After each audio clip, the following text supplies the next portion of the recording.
Oke, ini yang smartwatch Android ya teman-teman. Tuh ya, smartwatch tapi dia pakai SIM card ya.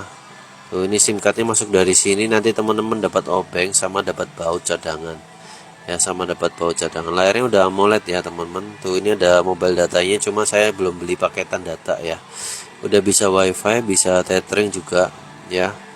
Udah ada Gmaps nya juga ya.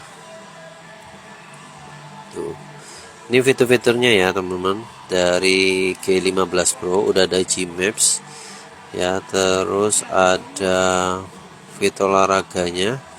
Coba aku connect ya. Coba kita konekkan dulu sebentar ya.